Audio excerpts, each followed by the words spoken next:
Today we dedicate this memorial to those hands and lives that were spilled at and by work.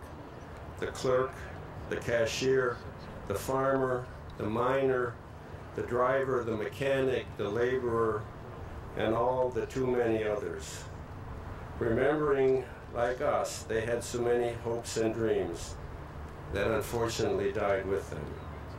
I think many of us know of someone who died on the job. I know of 2 people who died on the job, a workplace accident.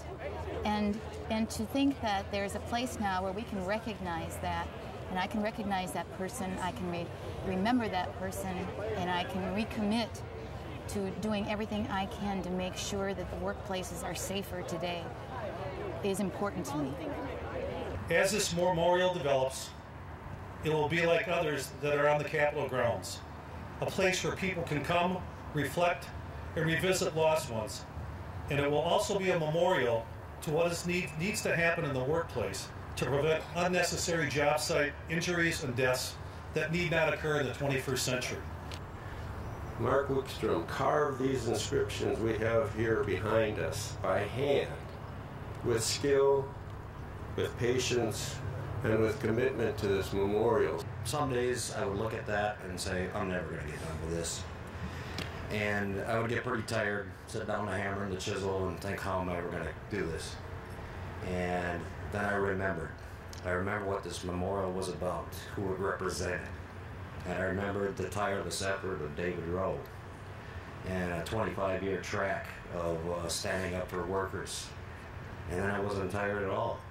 A little bit of pain and discomfort I went through was nothing compared to that effort of Mr. Roe.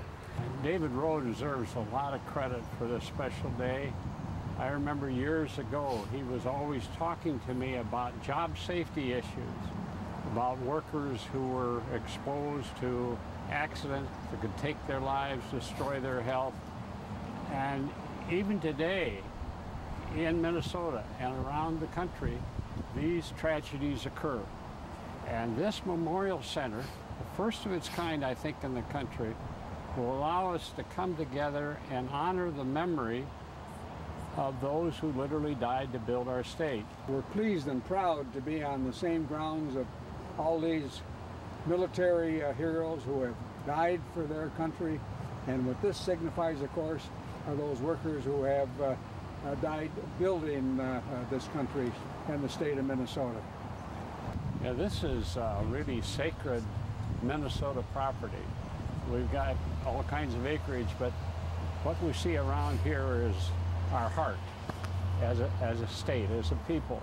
This precious land should be set aside to honor those who lost their lives working in Minnesota, and so we can celebrate today.